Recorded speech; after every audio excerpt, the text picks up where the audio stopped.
Quem sou eu? Quem sou eu, me pergunto. Quem sou eu que estou aqui? Até gosto de ser tal qual sou, mas reconheço que meus méritos são escassos.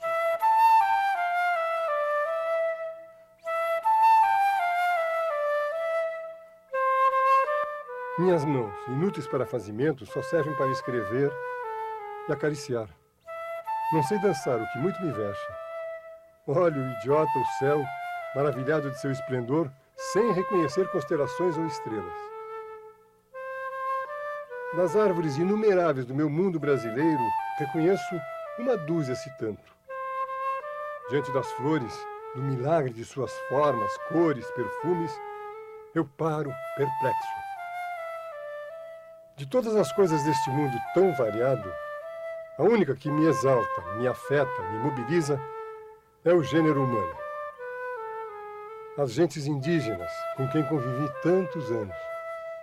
As gentes que me acolheram nos meus longos anos de exílio mundo afora.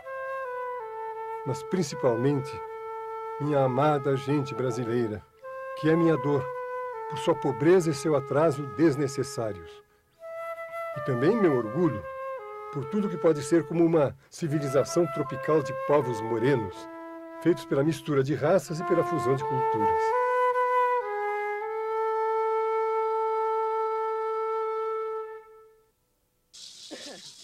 Quem sou eu? Quem sou eu? Às vezes me comparo com as cobras. Não por venenoso, mas porque eu e elas mudamos de pele de vez em quando. Usei muitas peles nessa minha vida, e é delas que vou falar hoje.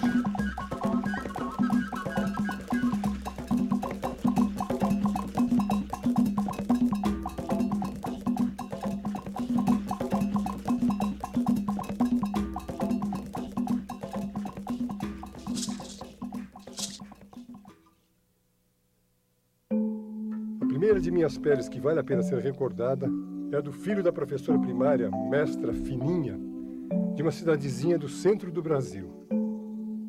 Eu nasci numa cidade pequena de Minas, então era o melhor lugar do mundo para você ser criança. Mas a gente vivia na rua, tomando conta da cidade, mandando em tudo, fazendo doidura, e todo mundo tomando conta de nós. E nós tomando conta de todo mundo. E eu tive a felicidade de perder meu pai. Com 3 anos de idade eu fiquei órfão. E foi ótimo, porque um pai mandador, gritador, puxador de orelha, é uma coisa horrível para suportar. Eu fiquei um homem livre de não ter tido pai e não ter filho. Eu não fui domesticado e nunca domestiquei ninguém.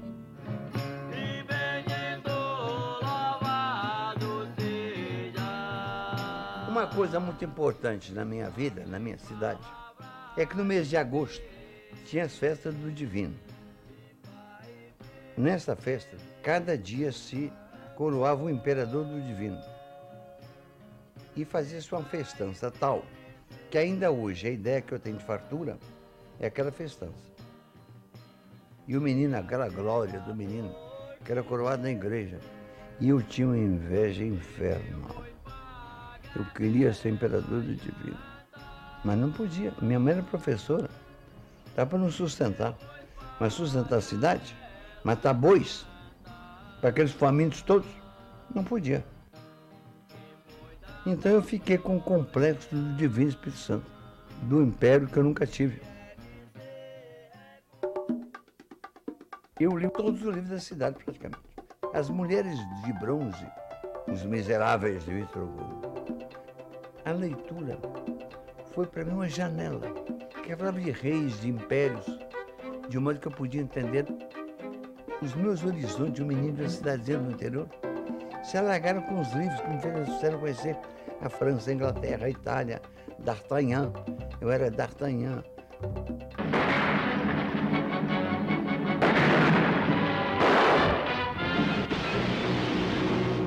A outra janela fantástica foi o cinema.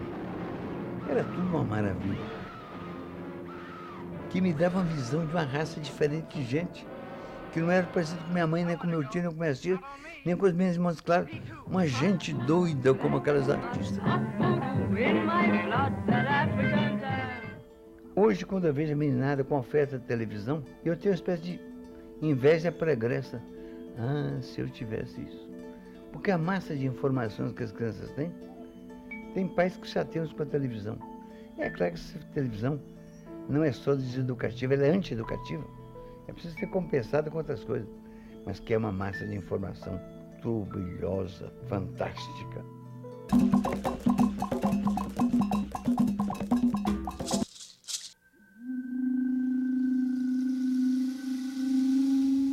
Outra saudosa pele minha foi a de etnólogo indigenista. Vestido nela, vivi 10 anos nas aldeias indígenas do Pantanal e da Amazônia. O fundo de meus olhos da memória é feito da visão que retive da beleza daquelas províncias do planeta. No Pantanal, vi uma vez uma lagoa grande cheia de aves, garças, colhereiros, inhaúmas, tuiuiu, que assustadas por mim saíram voando. Era como se a lagoa voasse. É assim mesmo, né? Eles pegam a lagoa e saem voando junto com ela. Na Amazônia, um dia, atravessando a mata espessa, deparei com uma clareira onde estava bem quieta uma onça negra. Lá ficou ela, um momento ou um século, olhando com seus olhos verdes aqueles bichos gente, os índios e eu, até que se foi, num salto elástico que ainda vejo.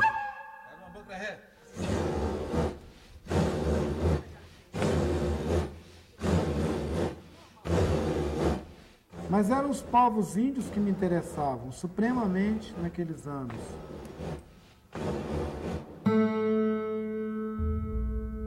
Em 1910, o Marechal Rondon criou o Serviço de Proteção aos Índios. Este acontecimento representa para os índios o que representou a abolição para os escravos. Rondon não só afirmava o direito de os índios serem e continuarem sendo índios, mas criava todo um serviço dedicado à localização e pacificação das tribos arredias e à proteção dos antigos grupos indígenas dispersos por todo o país. Fiquei galvanizado instantaneamente pela bela figura índia de Rondon, pela dignidade de sua fisionomia, pela energia do seu olhar, pela naturalidade de seu mando. Fiquei atada a Rondon pela vida inteira. Hoje os índios são mais importantes para a defesa de si mesmos, as lideranças indígenas, do que a proteção indígena, o burocrata que está lá, ou do que o missionário que está lá. São eles que se defendem.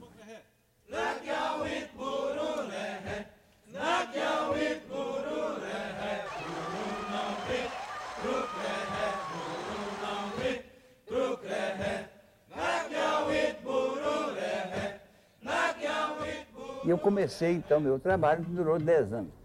O melhor do meu trabalho, talvez, tenha sido a criação do Museu do Índio. Foi realmente uma coisa linda, levar o Rondon, que se emocionou muito vendo o Museu do Índio, porque foi o primeiro museu do mundo projetado para lutar contra o preconceito contra o índio. Descreveu o índio como um antropófago, canibal, preguiçoso, violento, mau e ruim e feio.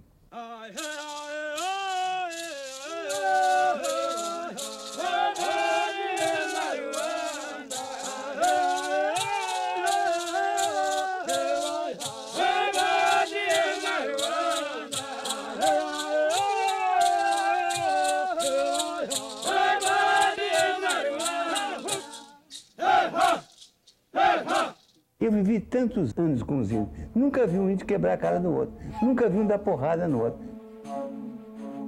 A convivência cordial é um talento indígena e há muitos talentos mais.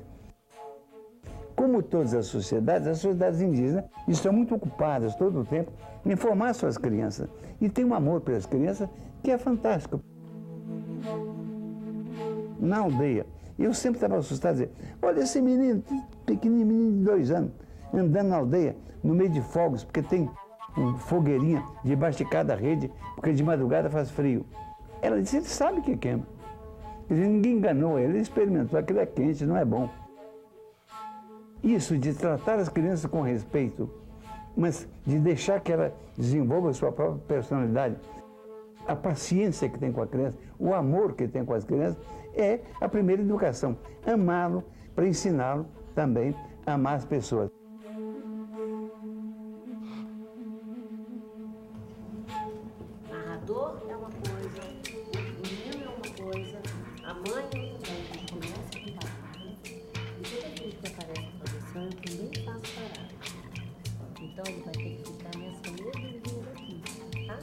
Em toda a humanidade, seja na tribo mais primitiva ou na universidade mais complexa, o que se está fazendo é a transmissão do saber, que é o patrimônio maior, da gente madura que já sabe, para a gente imatura que ainda não sabe.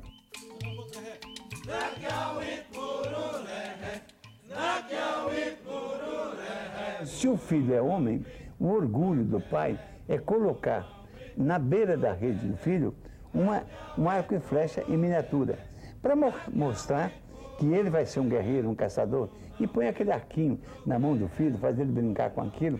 Ou seja, já é para induzir nele uma atitude masculina de caçador, de combatente. A menina, para a menina, põe uma tanguinha, pequenininha, bonitinha, e brincam com ela, mostrando. E é para induzir a menina a ser uma tecelã, uma mulher trabalhadora. E desde muito cedo, os meninos estão imitando os pais. Dentro de muito pouco tempo, digamos, aos 8 anos, ele já está fazendo ele mesmo uma flechinha melhor para ele.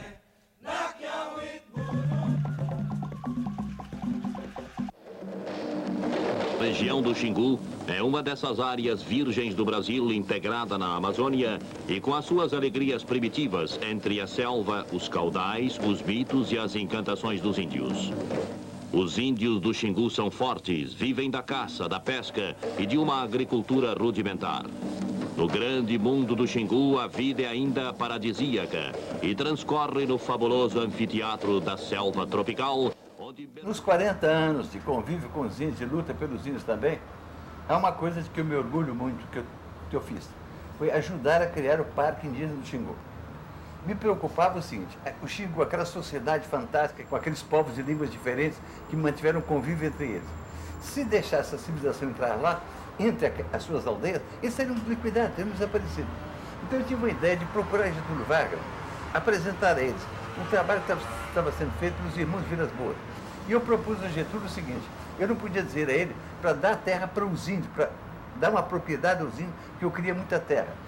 Eu dizia ao presidente, senhor presidente, se fizermos um grande parque, será um modo de reservar um pedaço da natureza brasileira. Todos os anos, em Mato Grosso, se queima extensões imensas de terra.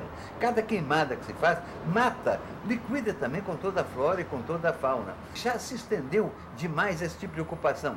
Eu proponho que o senhor reserve para os netos dos netos, nossos netos, uma amostra da natureza brasileira para que no ano 3000 você possa ver o que era a natureza original. Assim é que foi criado o Parque do Xingu. A ideia básica é que o índio já vive lá há milhares de anos, pode viver também mais 1000 anos ou 2000 anos sem liquidar com a natureza. Ele é capaz de conviver com ela. Nesse sentido foi criado um parque, em vez de dar aos índios, a cada tribo, como se fazia até então, um pedacinho de terra para cada aldeia, se deu uma extensão muito grande, de certa forma o Brasil encarregando os índios tomar conta daquelas terras.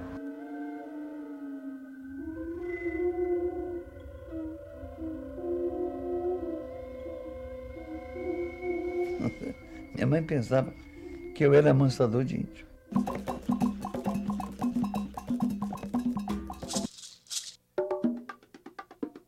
Outra pele que encarnei com orgulho é a de educador. Lembro-me dos primeiros anos do meu trânsito de antropólogo para educador. Minha ignorância e ousadia eram tamanhas que meu mestre, Anísio Teixeira, dizia de mim que eu tinha a coragem dos insistentes.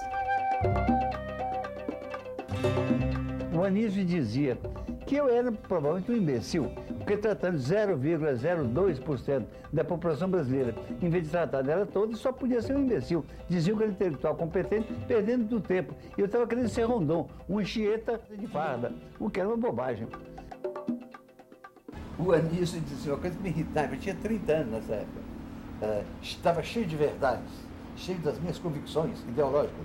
E o Anísio dizia, eu não tenho compromisso com minhas ideias. E eu custei muito a entender isso. Não ter compromisso com suas ideias significava, afinal eu entendi, ter compromisso com a verdade. Você só pode ser fiel à verdade se você está aberto para rever. Mas se você está cheio de certeza, vomitando sua certeza, você não verá a verdade nunca. Eu gostei muito de entender essa delicadeza do pensamento do Anísio. Nós nos amamos a vida inteira, nos identificamos muito um com o outro. Eu passei a ser o principal discípulo e o principal colaborador de Anísio. Eu tive então que entrar na educação. Primeiro trabalhando com Anísio, como segundo Dionísio, na defesa de uma escola pública honesta e boa, que era a nossa tese, contra a posição de Dom Helder Câmara e de Carlos Lacerda, que defendia uma escola privatista, que o dinheiro da educação fosse dado para a escola privada. Era um antagonismo muito sério. Eu conheci uma dona boa lá em Cascadura, grande criatura, mas não sabe ler e nem tão pouco escrever, mas ela é bonitona, bem feita de corpo e cheia da nota, mas escreve gato com J, escreve saudade com C pra você ver. Ela me disse outro dia que tava doente, sofrendo do estrondo, eu levei um tombo, caí durinho pra trás, isso assim já é demais. Ela diz Aribu, arioplano e motocicleta, que adora feijoada completa, errada demais. Vi uma letra O bordada em sua blusa, eu disse é agora. Eu perguntei seu nome, ela me disse Aurora, sou filha do Azinei. Olha, meu, tem 3 filhas. Uma porta, não. A gente vai pegar todas as Uma criança que não seja submetida ao processo educacional, ela não chega a ser humano. Ela se humaniza na medida que aprende a língua de sua comunidade. E com a língua, a denominação de todas as coisas. E também as atitudes, a gostar do seu povo e desgostar mais ou menos dos outros povos. A saber fazer os artesanatos ou as peças tecnológicas muito altas de sua sociedade. Então, preparar as pessoas para serem membros de sua sociedade, cidadãos de sua sociedade, herdeiros do patrimônio de saber de sua sociedade, essa é a tarefa da educação. E aqui? O que será que a gente vai fazer? Ah, o diagrama de árvore, não é? Aqui todos os quadrados, azuis, vermelhos. A educação brasileira vai muito mal. É uma lástima que no mundo que já está interconectado com a internet, que essa coisa prodigiosa, a coisa mais importante que aconteceu na história humana, depois da fala, depois da escritura, depois da tipografia, produtora de livros, foi esse internet, esse sistema prodigioso que junta todas as informações, tudo que o homem sabe, em máquinas e que são acessíveis por qualquer pessoa.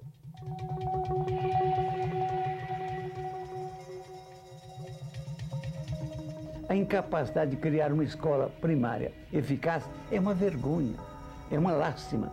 A coisa mais simples que tem é criar boas escolas, fazendo a inversão necessária nisso, para que cada criança tenha diante dela uma professora capacitada para alfabetizá-la, para integrar no mundo das letras, para dar a informação básica que um cidadão precisa ter sobre o mundo, sobre o seu país, sobre si mesmo. O mundo todo perguntando como é que uma nação pode perder amor por suas crianças, como é que as crianças podem estar soltas no mundo, abandonadas. E essa coisa que eu sempre me impressiona, o Brasil não tem nenhum bezerro abandonado, não tem nenhum cabrito abandonado, nenhum frango.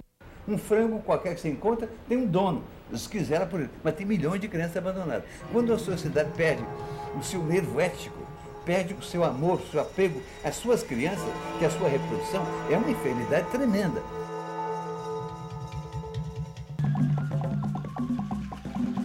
Se a Constituição exige a construção da nova capital do Brasil, vou respeitá-la e construirei.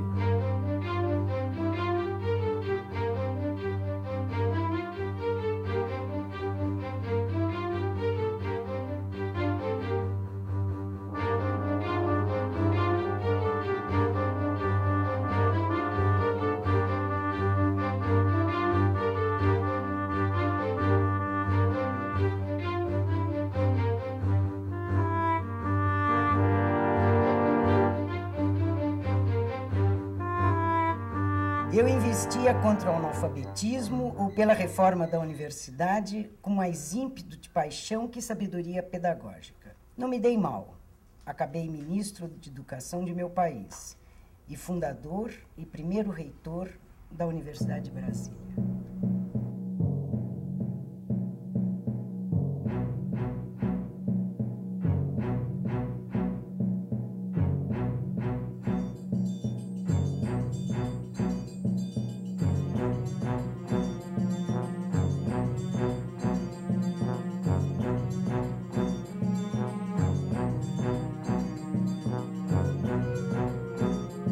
A luta para criar a Universidade de Brasília foi terrível, porque havia oposição também. Então tinha que atuar muito junto ao presidente. Só uma universidade pode dar a Brasília a cultura, o saber. Uma universidade autônoma, em que os professores podem assessorar o poder público porque são insubornáveis. Uma universidade capacitada a dominar o saber humano e colocar o saber humano ao serviço de diagnóstico das causas do atraso do Brasil. Pois é, falar do Darcy, não é? Eu falo com muita emoção, foi muito meu amigo. Ele foi um irmão, não é? Ele contando as histórias dele, sempre com entusiasmo assim, de um menino, não é? Modo que eu lidei muito com ele. Estávamos fazendo uma universidade diferente de todas que foram feitas até hoje. Porque ele tinha uma preocupação. Ele achava que devia haver uma troca de ideias entre os estudantes. Se o assunto fosse, por exemplo, uma cidade, o de medicina ia falar sobre o problema do tratamento, dos hospitais, o outro ia falar sobre a maneira de organizar a vida. Nós estamos lutando contra o homem especialista. O jeito que sai da escola não sabe nada, só sabe a sua profissão, não sabe que existe miséria, que existe luta política, para que o jovem cresça em contato com os problemas brasileiros, em contato com os irmãos dele que estão nas favelas, pronto para colaborar numa luta melhor. Isso tudo, se interessar pelo irmão, se interessar pela vida, se interessar para melhorar o mundo, fazer o mais justo, isso tudo a gente encontrava com Darcy. A 15 de março de 1995, a Universidade de Brasília outorga a Darcy Ribeiro o título de doutor honoris causa e dá o seu nome ao campus da UNB. O ato é uma espécie de despedida do grande guerreiro já atingido mortalmente pela doença que o abaterá meses depois. Foi o reencontro final da criatura com o seu Criador. Queridos amigos, queridíssimas amigas, estou ficando um velho frouxo. Vocês sabem que eu quase chorei quando vi o hino nacional?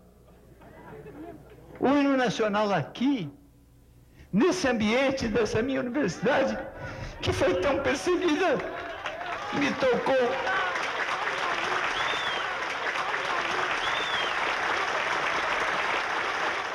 Olhando para o futuro, nostálgico de mim e dos velhos tempos, o que peço é que volte ao campus universitário Darcy Ribeiro aquela convivência alegre, aquele espírito fraternal, aquela devoção profunda ao domínio do saber e à sua aplicação frutífera.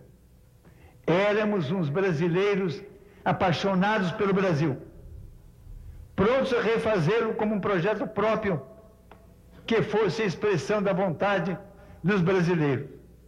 Eles acreditavam que fôssemos perigosos. Gosto de pensar que éramos mesmo.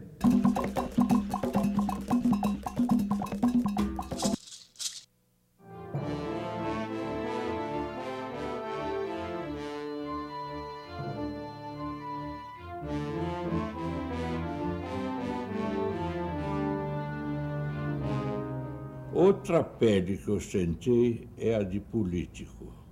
Sempre fui, em toda a minha vida adulta, um cidadão ciente de mim mesmo, como um ser dotado de direitos e de deveres.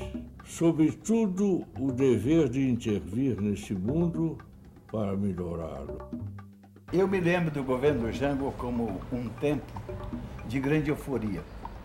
Era uma beleza o que ocorria no setor das artes, da música popular, do cinema. Tudo florescia no Brasil. E nós todos estávamos cheios de entusiasmo. Todos acreditavam, com otimismo, que o Brasil ia dar certo. A juventude também está muito identificada com o país, achando que ia dar certo, que o Brasil ia dar um grande passo. O governo Jango também teve incorporado alguns dos melhores intelectuais brasileiros. Eram poucas pessoas que estavam chamados para posições de poder, pessoas com a visão moderna, com a visão de esquerda, pessoas marcadas por um sentido de nacionalidade, de patriotismo, de vontade de fazer esse país dar certo. Por exemplo, o CPC da UNE, Jung, os grupos de estudantes que saíam fazendo teatro ou fazendo alfabetização pelo método Paulo Freire, pelo país afora. Isso nas cidades do interior, tudo se sentia a efervescência de um país que assume a si mesmo e se assume com alegria para se cumprir. Uma lástima que aquela coisa tenha sido quebrada pela brutalidade de uma ditadura que caiu sobre o país como um manto assim de reacionarismo, de regressão, de tortura, de repressão.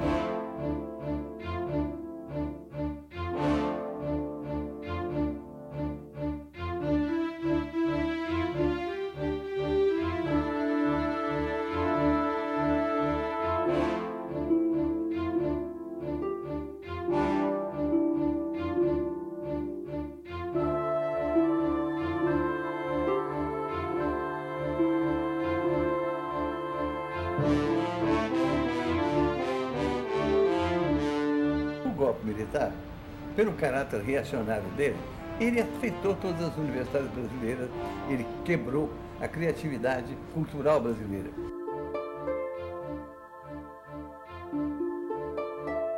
Não precisamos de heróis. Precisamos resistir, resistir, e eu preciso cantar! Eu preciso...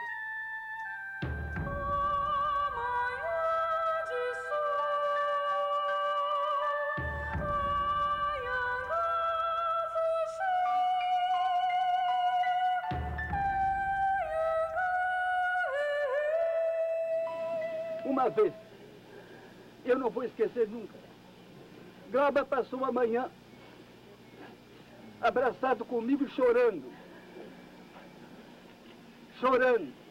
Chorando convulsivamente. O Glauber chorava as crianças com fome. O Glauber chorava esse país que não deu certo. O Glauber chorava a brutalidade.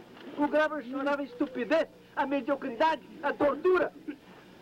Fica de Glauber para nós a herança de sua indignação. Ele foi o mais indignado de nós. Indignado com o mundo tal qual é, assim. Indignado, porque mais que nós também, Glauber podia ver o mundo que podia ser, que vai ser, Glauber, que há de ser. Fracassando nessa luta pelas reformas, eu me vi exilado por muitos anos e viver em diversos países do mundo. Minha pele de proscrito foi mais leve do que se poderia supor. Nela pude ver meu país em conjunto, como só se vê olhando de fora. Nesse esforço, escrevi meus estudos de antropologia da civilização. São 6 volumes com quase 2.000 páginas. Surgimos da confluência, do entrechoque, do caldeamento do invasor português com índios silvícolas e com negros africanos. Somos uma cultura sincrética, um povo novo que, apesar de fruto da fusão de matrizes diferenciadas, se comporta como uma só gente, sem se apegar a nenhum passado. Estamos abertos para o futuro. Se ele vivesse hoje, como ele estava ao nosso lado, tratando da luta pela preservação da América Latina, contra o Império do Bush, né? Ele estaria rindo e contando, participando de toda essa discussão, que é dispensável. Hoje a gente tem que falar da pátria, que a pátria está ameaçada. E ele estaria conosco, certamente.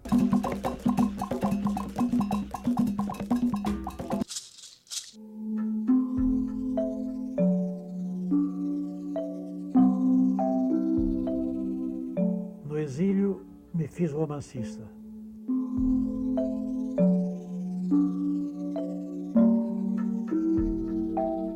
Eu vou ler o capítulo Maíra Remuí, do livro Maíra, de Darcy Ribeiro, que é um dos maiores romances da literatura brasileira contemporânea. Maíra Coraci, o sol roda sem pausa na imensidão redonda do azul celeste. Gira fixo em sua rota, como se estivesse amarrado na ponta de uma corda. Não seria ele um zunidor imenso que os mairuns rodam no céu? Mas não berra, só ilumina e esquenta. Às vezes, ele também se cansa desse gira-girar e deseja vir, por um instante que seja, ao seu mundo reformado. O Avá veio e não veio. Este que veio é e não é o verdadeiro Avá. O que eu esperava e que vi vindo dia a dia por terras e águas não chegou. Aquele sim era o Avá mesmo, inteiro. Este é o que restou de meu filho Avá, depois que os pajés sacacas mais poderosos dos Caraíbas roubaram a sua alma. Ele anda por aí meio dormido, perdido para si, perdido para nós. Atrás dos seus olhos está a névoa, a cegueira dos que já não têm alma para morrer. É como se tivessem tirado a pele dele. É como se o tivessem virado ao revés, pondo o de dentro para fora e o de fora para dentro. Mas pior foi o que lhe fizeram. Tiraram o seu espírito. Isso que está aí é o que resta de um homem que perdeu a alma. Bonito, não? É o herói, é o que vai por meio dos brancos, volta e o sol então vê, fala, ele vai, esse que ia voltar trazendo o segredo dos brancos, voltou perdido, não vai mais nada, não vai mais ninguém.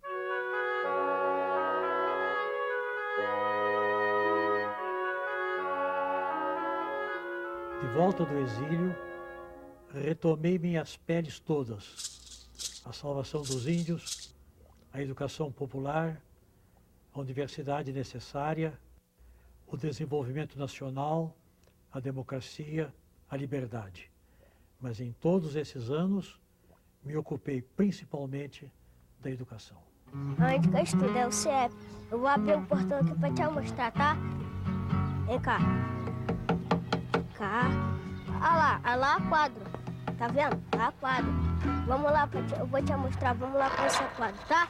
Às vezes eu fico ali na quadra ali, sentada ali vendo todo mundo jogando bola. Ah lá, porção de gente. Os de lá são meus colegas. Esse dali, ó, Luciano. Esse é Vanderlei. Aquele dali é Pelé. E aquele dali é Antônio. Aí a gente brinca de basquete, a gente chuta a bola aqui. A gente dá um bico que joga a bola lá, tá vendo? Lá, ó, ao gol. Ali é a tia com o filho dela, tá vendo? Ali, ali, ah lá, outra tia vindo, ela nem fala comigo, ela passa direto, tá vendo? E ali, Henrique, ele pega lixo no chão, bota ali, é higiene, abre, vamos lá dentro ver o livro, vamos? Aqui, uma porção de livro, tá vendo? Tá vendo? É livro. Tia, depois eu conserto aqui. Aqui, ó, porção de livro aqui também, ó. Isso daqui a gente lê historinha. Como vão as coisas? É com lição. Ali é onde que eu fico, esperando a minha tia, tá vendo? Ali é 203. Vem cá, vamos lá na minha sala. Ah, meus colegas tudo subindo. Vai pra sala, aí a gente tem a opção de roupa, né? Na minha sala tem a porta amarela. Vamos lá ver. Vamos abrir a porta, vamos bater na porta, tá? Vou bater na porta. Tia, vou entrar. Vem cá. Aqui, ó. Mesa. Aí meus colegas. Todo mundo. Ali minha professora. Aqui os desenhos que a gente faz. Aqui é a tia. Tia. Vem cá. Aqui esse trabalho bonito, né? Aqui é a quadra. A gente faz dever. A tia passa dever aqui pra gente copiar. Esse daqui é a Dacilei. Essa daqui é a Márcia. Aquele dali é o Wilson. Ali. Aquele dali é Anso. Olha lá a asinha dele quebrada. Aquele dali é Dinei. Aquele dali é Bal. Esse daqui é Meteoro. Olha o cabeção dele. Do tamanho da lua, né? Vamos comer um prato de comida lá no refeitório. Vamos ver que a tia do refeitório tá lá. E as tias estão trabalhando. Que legal. Ah, essa daqui é a nossa tia. Essa daqui também. Aquela dali, que é de lá. Eles fazem comida pra gente comer. Quer não? Então eu vou beber e comer. Vai ter feijoada, uísque com cerveja e outras milongas. Então você tá aqui pra comer. Ó.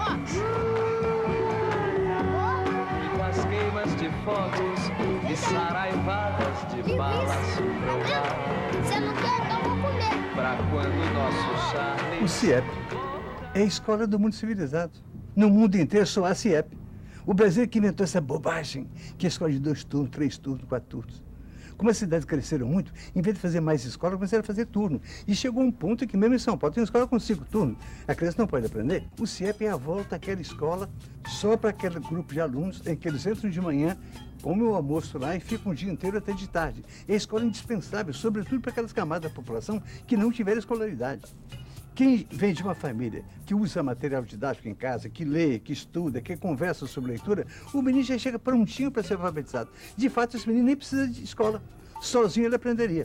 Quem precisa muito de escola e só pode ter solução para ele no CIEP é aquele que vem de uma família que ainda não estudou, que necessita de mais atenção. É a escola do mundo civilizado. Os bobos pensam que eu inventei CIEP. É bobagem, não deixa repetir isso não. 1, 2, 3, 4, volta para trás. 1, outro, 6, 7 na frente. Aí faz.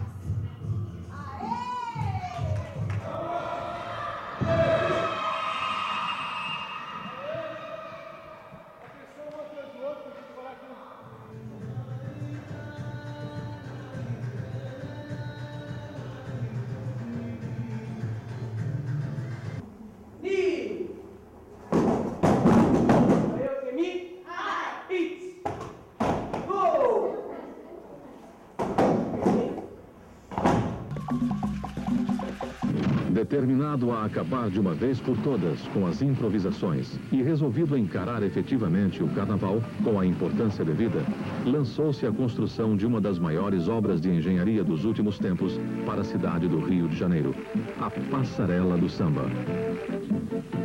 Uma obra de arte criada pelo gênio de Oscar Niemeyer que servirá ao carnaval e ao maior centro educacional do estado.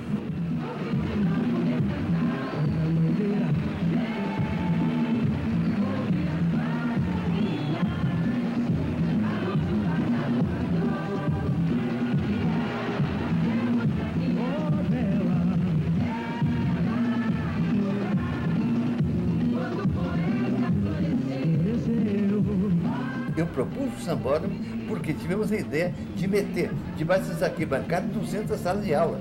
Lá tem instalações para 4.000 crianças, são 4.000 CIEPs. Então, de fato, o sambódromo é um escolódromo que empresta ao carnaval uma semana por ano a sua sede. Está em sambódromo, é a festa do povo, a gente fica contente de ter colaborado nessa festa. E o Darcy, com aquele entusiasmo dele, embaixo da arquibancada, ele botou uma escola. Eu me lembro que um dia o embaixador da França, o ministro da Cultura da França, esteve aqui e eu fui com ele mostrar o sambódromo. Ele ficou espantado, nunca vi escola embaixo da arquibancada. E o Darcy pensava tudo diferente.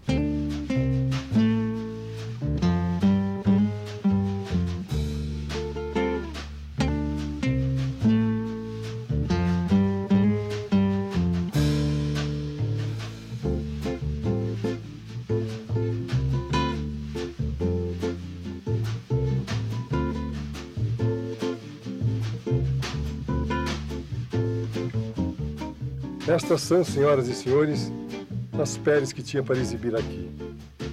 Em todas, em cada uma delas, me exerci sempre igual a mim, mas também variando sempre. Apesar de todos os amargores, gosto muito de ter vivido a vida que vivi. E guardo no fundo do peito a esperança de que meus fazimentos maiores não estejam no passado, mas no futuro. O que é que nós todos queremos? É fazer um país habitável, em que as pessoas existam para serem felizes, alegres, amorosas, afetuosas. Todo mundo comendo todo dia, não é uma alegria? Não é um absurdo que num país tão grande, tão cheio de verde, ter tanta gente com fome?